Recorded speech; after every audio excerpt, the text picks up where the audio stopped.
গরিব আর বড় লোকের মধ্যে পার্থক্য কি জানো? গরিবের বাড়িতে বড় লোক আসলে খুশি হয়, আর বড় লোকদের বাড়িতে গরিব গেলে বিরক্ত হয়। আজকে টপিক হচ্ছে ওয়ার্কম্যান কম্পেনসেশন ফান্ড, মানে হচ্ছে অ্যাডমিশন বা রিটায়ারমেন্টে তোমরা দেখতে পাবে লাইবিলিটি বা অ্যাসেট সাইডে ওয়ার্কম্যান কম্পেনসেশন ফান্ড থাকবে, লাইবিলিটিসে ওয়ার্কম্যান কম্পেনসেশন ফান্ড থাকবে, এবং এই অ্যাডজাস্টমেন্টগুলো যদি তুমি ভালো করে বুঝে দাও তাহলে তোমার ওয়ার্কম্যান কম্পেনসেশন ফান্ড হয়ে যাবে দাদা ক্লিয়ার। আজকের টপিক হচ্ছে ওয়ার্কম্যান কম্পেনসেশন ফান্ড। যদি ক্লিয়ার না হয় মা কালী দিব্যি তুমি যা বলবে তাই করবো। আজকে পুরো ওয়ার্কম্যান কম্পেনসেশন ফান্ড তুমি যে কোনো ভিডিও দেখে নাও, এই ভিডিওতে তোমার কি হবে পুরো ক্লিয়ার করে ছাড়বো ওয়ার্কম্যান কম্পেনসেশন ফান্ড। দেখে নাও, প্রথম ওয়ার্কম্যান কম্পেনসেশন ফান্ড করে থাকে, দেখো লাইবিলিটিতে ওয়ার্কম্যান কম্পেনসেশন ফান্ড থাকে, ঠিক আছে। এরপরে অ্যাডজাস্টমেন্টে আমি কয়েকটা কেস দিয়ে দিয়েছি। কি দিয়ে দিয়েছি কেস?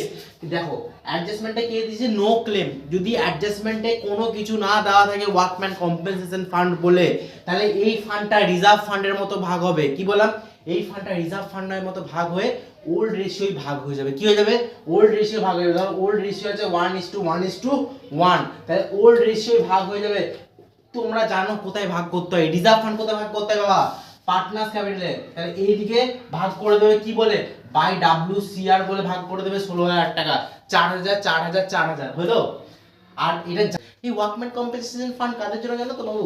যারা গরিব দুঃখী, যারা দিন মজুরি কাজ করে, বা যারা এমপ্লয়, যারা ওয়ার্কার্স, তাদের জন্য। কেন এই কাজটা? এইটা কি জিনিস?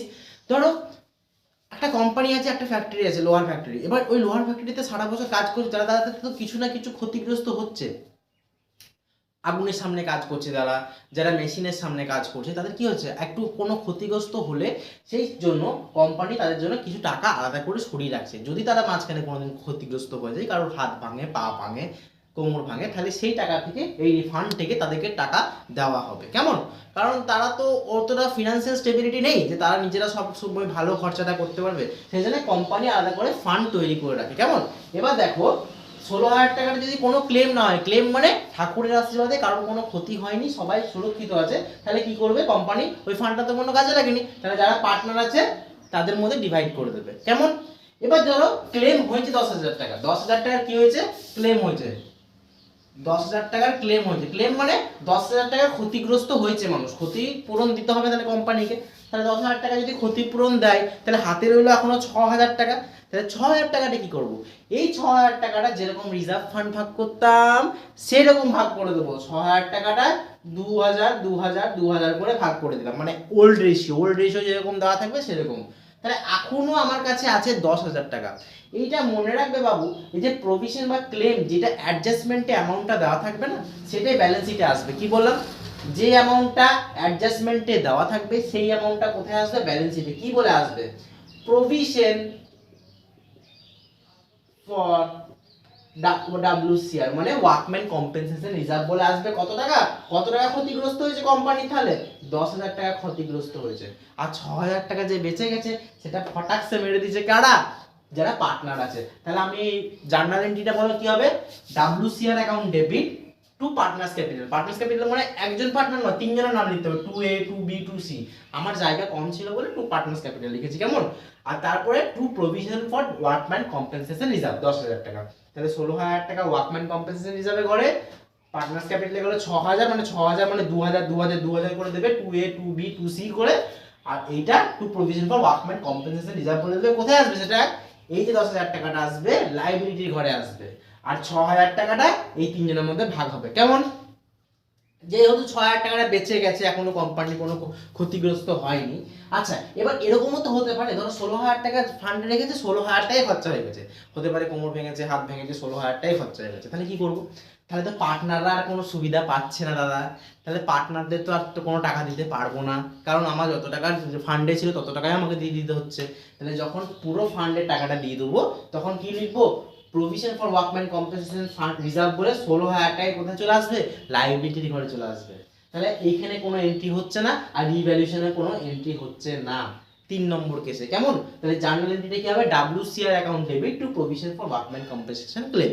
তাহলে প্রভিশন ফর ওয়ার্কম্যান কম্পেনসেশন ক্লেমটা কোথায় আসবে দাদা? এই অ্যাডজাস্টমেন্টের এন্ট্রি কোথায় আসে দাদা? লাইবিলিটিতে আসলে। মনে রাখবে, যা ক্লেম থাকবে তা আসবে লাইবিলিটিতে। এবার চলে আসি কেস নাম্বার 4। কেস নাম্বার 4 বলেছে ক্লেম ফর 20,000 টাকা। ওরে বাবারে, তাহলে 16,000 টাকা জিনিস, মানে 16,000 টাকা ফান্ডে রেখেছি, মানে এমপ্লয়ের খরচা হয়েছে 20,000 টাকা, মানে ওর মাথাও গেছে, হাতও গেছে, পাও গেছে, সবই ভেঙেছে, তাহলে 20,000 টাকা তার খরচা হয়ে গেছে। হাই সর্বনাশ, তাহলে কি করব? তাহলে আমি তো রেখেছি 16,000 টাকা, এবার কি করতে হবে? এবার কোম্পানির একটা রেসপন্সিবিলিটি আছে সেই এমপ্লয়টাকে সারানোর বা সুস্থ করার। তাহলে কি করবে কোম্পানি? 16,000 টাকা যে খরচাটা আছে, 16,000 টাকা তো দিয়ে দেবেই দেবে, আরও 4,000 টাকা দেবে না? তাহলে তো 20,000 টাকা হচ্ছে। তাহলে 4,000 টাকা যখন দেবে, তাহলে আমি বলতে পারি এটা তো আমার লাইবিলিটি বাড়ছে। বলবে হ্যাঁ দাদা, লাইবিলিটি তো বাড়ছে 4,000 টাকা। তাহলে কোথায় আসে গো লাইবিলিটি বাড়লে? রিভ্যালুয়েশনে আসে। কি নাম বলে বসবে দাদা? রিভ্যালুয়েশনে বসবে to provision for workman compensation claim বলে বসবে। কেমন? To provision for workman compensation claim বলে বসবে। কত টাকা বসবে দাদা? 4,000 টাকা বসবে।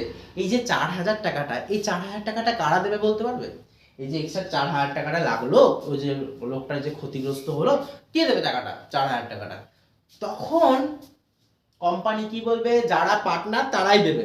সুখের বেলায় তুমি, সুখের বেলায় প্রফিটটা টুক করে ভাগ করে নিচ্ছ, আর দুঃখের বেলায় তুমি পালাবে? মার দেবো না এমন। তাহলে কি হবে? 4,000 টাকাটা কে দেবে? পার্টনার যারা আছে তারা দেবে। কি নাম বলে দেবে দাদা? তাহলে আমরা যখন এমনি বেঁচে যাচ্ছিল টাকাটা, যখন রিমেনিং থাকছিল তখন বাই দিকে বসাচ্ছিলাম না? তাহলে এবার যখন পেড করতে হবে তখন কোন দিকে বসাবো? টু দিকে বসাবো। কি নাম বলে বসাবো গো? Two revaluation. কি নাম বলে? To revaluation. কত টাকা? 4,000 টাকাটা কি করব? ওল্ড রেশিও ভাগ করে তিনজনের মধ্যে এখানে এখানে এখানে ভাগ করে লিখে দেবো। তাহলে 4,000 টাকা এখানে লিখে দিলাম। তাহলে 4,000 টাকা লিখে দিলাম, তাহলে টোটাল হচ্ছে 20,000 টাকা। তাহলে 4,000 টাকা ঠিক হয়ে গেল, মানে জোগাড় করে নিলাম। আর কি? আর আমি প্রভিশন ফর ওয়ার্কম্যান কম্পেনসেশন ক্লেমে কত লিখবো দাদা? বলো 20,000 টাকা লিখবো না 16,000 টাকা? আমি তোমাকে বারবার কামড়ে কামড়ে বলছি না যে সবসময় 20,000 টাকায় লিখবে? কেন লিখবে? যা ক্লেমে থাকবে তাই লিখবে। কত লিখবে? 20,000 টাকা। ঠিক আছে, এরপর আসি কেস নাম্বার 5 এ। এবার ধরো, আচ্ছা কেস নাম্বার 4 এর যে জার্নাল এন্ট্রিটা সেটা বলে দিই। Workman compensation reserve account debit 16,000 টাকা, কারণ 16,000 টাকা তো যাচ্ছেই, প্লাস 4,000 টাকা আরও যাচ্ছে, লাইবিলিটি বাড়ছে রিভ্যালুয়েশনে। To provision for workman compensation claim, এটা হচ্ছে ফার্স্ট এন্ট্রি। মানে কেস 4 এর দুটো এন্ট্রি হবে, একটা এইটা হবে আর একটা হবে 2 নম্বর এন্ট্রি হবে partners capital account debit to revaluation. Partners capital মানে এ বি আর C account debit to revaluation. কারা বিয়ার করবে? এ বি সি আর সি বিয়ার করবে না, যে 4,000 টাকাটা খরচা হয়েছে আরো এক্সট্রা, কারা বিয়ার করবে? এ আর বি আর সি বিয়ার করবে না, সেই জন্য partners capital account debit to revaluation হয়ে গেল। তাহলে কেস 4 এ দুটো এন্ট্রি হবে। কেমন?